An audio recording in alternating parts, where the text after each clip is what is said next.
பரிசுத்த நாமத்திற்கு மகிமை உண்டாவதாக. இந்த காலை வேளை உங்கள் அனைவரையும் ஆண்டவராகிய இயேசு கிறிஸ்துவின் இன்ப நாமத்தில் அன்போடு வாழ்த்தி வரவேற்கிறேன். 1 பேதுரு 2ஆம் அதிகாரம் 9ஆம் வாக்கியம் சொல்கிறது, நீங்களோ உங்களை வலைவற்றுடைய புண்ணியங்களை அறிவிக்கும்படிக்கு தெரிந்து கொள்ளப்பட்ட ஜனமாய் இருக்கிறீர்கள். இதனாலின் செய்தியாக புண்ணியங்களை அறிவி. ஆண்டவர் எல்லோரும் ஊழியம் செய்ய முடியாது.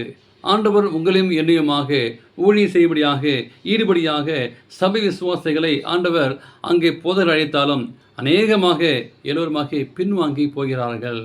இந்த முக்கியமான காரியம் ஊழி என்றால் என்ன என்பதை சரியாக புரிந்து கொள்ளாமல் இருக்கிறார்கள். இன்னைக்கு சபை விசுவாசிகள் மத்தியிலே ஊழிய தாகம் இல்லாமல் போய்விட்டது. ஒரு சிலரே ஊழியம் செய்கிறார்கள்.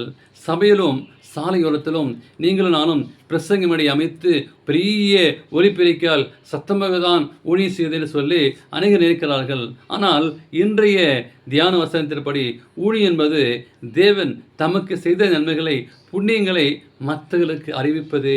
இதனில்தான் சபை அடைக்கிறோம்.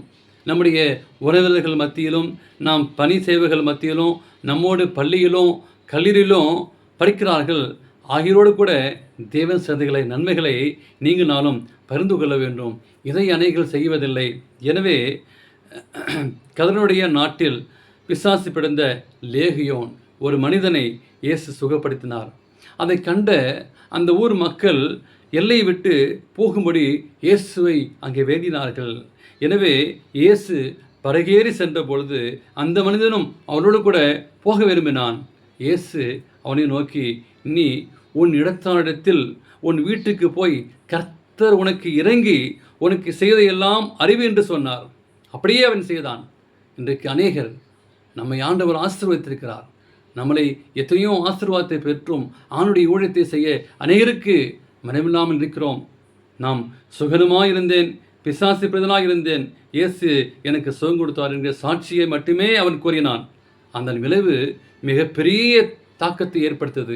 இயேசு திரும்பி வந்தபோது அவரை எதிர்நோக்கி பெரிய கூட்டம் காத்திருந்தது.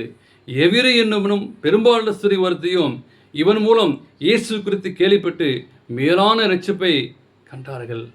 தேவனுக்கு பிரியமான பிள்ளைகளே, அன்பான விசுவாசப்பிள்ளைகளே, அடுத்த முறை ஊழியத்திற்காக அழைப்படும் போது பின்வாங்காமல் உங்கள் தேவன் உங்களுக்கு இறங்கி செய்த நன்மைகளை மற்றவருக்கு சாட்சியாக அறிவுங்கள்.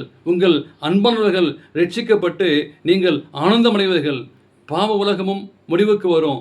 ராஜ்யத்திரிய இந்த சுவிசேஷம் பூலோகம் எங்குமுள்ள சகல ஜாதிகளுக்கு சாட்சியாக பிரசைக்கப்படும். அப்பொழுது முடிவரும் சொல்லி மத்திய 24:14 வாசிக்கிறோம். இந்த ஊழியத்தை தேவன் உங்களுக்கு செய்த நன்மைகளை நீங்கள் சாட்சியாக அறிவுங்கள். இயேசு கிறிஸ்து சீக்கிரம் வருவார். புண்ணியங்களை அறிவுங்கள். அப்படிப்பட்ட ஆசீர்வாதத்தை பெற்றுக்கொள்ள தேவன் உங்களை பயன்படுத்துவாராக. ஆமென்.